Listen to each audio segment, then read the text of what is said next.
శతకోటి దరిద్రాలకు అనంతకోటి ఉపాయాలు ఉన్నాయని అన్యులు మాట్లాడతారు. శతకోటి దరిద్రాలకు అనంతకోటి ఉపాయాలు. ఏదో ఒక దారి ఉంటుంది, చావు ఒక్కటి దారి కాదు. ఏమన్నా అర్థమైందని చెప్పింది? ఎట్లా బతకాలి? ఈ సమాజమైనా మన కుటుంబమైనా ఎవరైనా మనుషులు 100% మనల్ని అర్థం చేసుకునేంత సీన్ లేదు. మనల్ని పూర్తిగా అర్థం చేసుకొని మనల్ని ఆదరించగలిగే మొనగాడు ఒకే ఒకడు, ప్రభు అయిన యేసుక్రీస్తు. అర్థమైందా? ఎవరు? యేసయ్య ఒక్కడే. కాబట్టి ఏం చేయాలి? తెగించి బ్రతకాలి, దులిపి వేయటం నేర్చుకోవాలి. సముద్రంలో నుంచి ఓడబగిలి చెక్క ముక్కల మీద ఒడ్డుకొచ్చారు పౌలోళ్ళు. చల్లటి చలి, గడగడగడ వణుకుతూ అందరూ ఒడ్డుకు చేరి బిక్కజచ్చి ఉన్నారు. పుల్లలు ఎరుకొచ్చి మంటేసి అందరినీ అక్కడ తీసుకొస్తే ఆ వేడి తగిలేసరికి కాస్త నరాలు సల్లుదిలి కాస్త ఫ్రీ అయ్యారు. పౌలు కూడా పుల్లలు ఎరుకొచ్చి మోపుగా కట్టి తెచ్చి ఆ మంటల్లో వేసాడు. ఇంకాస్త పెద్ద మంట వచ్చింది, ఇంకొంతమందికి చలిగాగుద్దని. ఆ కర్రలన్నీ కుప్పేసినప్పుడు, కట్టగట్టేటప్పుడు ఎక్కడ చేరిందో పాము చేరింది. అందులో విషపూరితమైన పాము ఆ మోపులోనే ఉంది. తీసుకెళ్ళి ఆ మోపు అగ్నిలో వేయగానే ఆ కాకకు అది బయటకు వచ్చి అగ్నిలో వేసాడు. పాపం చలిగాచుకుంటున్నాడు. టపిమ్మని వచ్చి పౌలు చేయబట్టుకుంది. అట్లా కాటేసి ఊరుకోవాలి, అట్లనే పట్టుకుంది చేతిని. చేయట్టన్నాడు, పావంతా బయటకు వచ్చేసింది, చేతికే ఉంది. వెంటనే చుట్టూ ఉన్న జనం అక్కడ వాళ్ళు అనుకుంటున్నారు, ఇతడు ఎంత దుర్మార్గుడు అయితే సముద్రంలో తప్పించుకున్నా సరే బయటికి రాగానే పాము రూపంలో చనిపోయాడే, ధర్మమతని బతుకనీయదు. ఇతడు ఎంత నరహంతకుడో, ఇతడెంత దుర్మార్గుడో అనుకున్నారు వాళ్ళు. ఆ మాటలు విన్నాడు. ఇని ఆ పామును అగ్నిలోనే జాడించాడు. నిన్ను కూడా వచ్చి పట్టుకుంటే మనుషుల మాటలనే పాములు, మనుషుల విమర్శలనే పాములు పట్టుకుంటాయి, వ్యతిరేకతలనే పాములు పట్టుకుంటాయి, బెదిరింపులనే పాములు పట్టుకుంటాయి. నువ్వేం చేయాలి తెలుసా? అమ్మో అయ్యో నన్ను పట్టుకుంది, ఇక చస్తా, అది కాదు. జాడించివేయి, విదిలించివేయి, దులిపివేయి. ఇది పౌలు చూపిస్తున్న మాదిరి. అని దులిపాడు, ఆడబడిపోయింది, ఆ మంటల్లోనే కాలిపోయింది.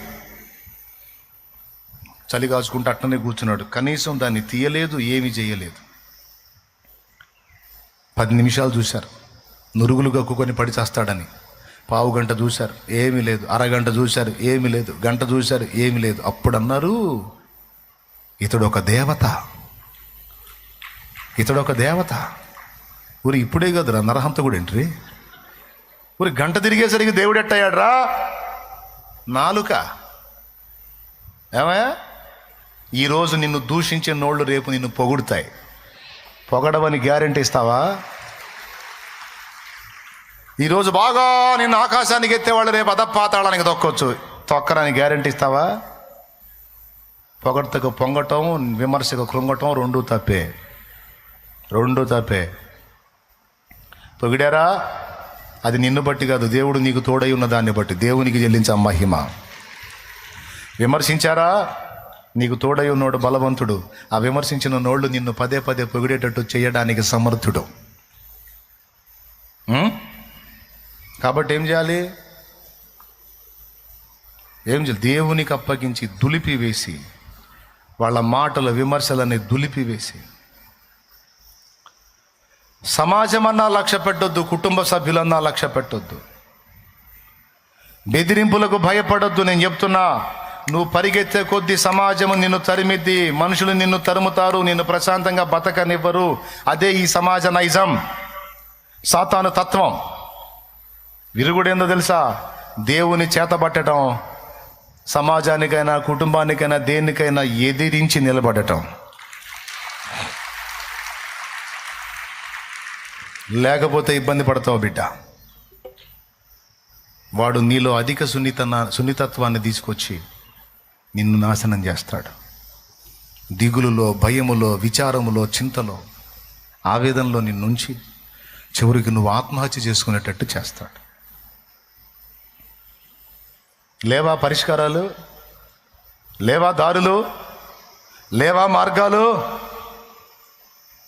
దేవుణ్ణి ఎరగనోళ్ళు బెదురుతారు, అదురుతారు, ఆందోళన పడతారు. దేవుణ్ణి ఎరిగిన నువ్వు బెదరడానికి వీల్లేదు, అదరడానికి వీల్లేదు. తెగించి నిలబడు. ఓ ప్రయత్నం చేశావు, విఫలమైంది, ఇంక ముసుకేసుకొని కూర్చుంటాయింది. ఇంక లేవా? ప్రతి నూతన శుభోదయం నీతో మౌనంగా ఏం మాట్లాడుతుందో తెలుసా? ఉషోదయం, శుభోదయం, సూర్యోదయం. ఇదిగో నిన్న అయిపోయింది, ఈరోజు మళ్ళీ క్రొత్తగా నేను ఉదయిస్తున్నాను, నూతన ప్రయత్నం మళ్ళా మొదలుపెట్టు అంటాడు. క్రొత్తగా మళ్ళా మొదలు పెట్టమంటది ప్రతిరోజు, ప్రతి శుభోదయం. నీతి సూర్యోదయం కూడా నీతో అదే మాట్లాడుతుంది. గతం గతహ, మళ్ళా క్రొత్తగా మొదలుపెట్టు, మళ్ళా ప్రారంభించు అని.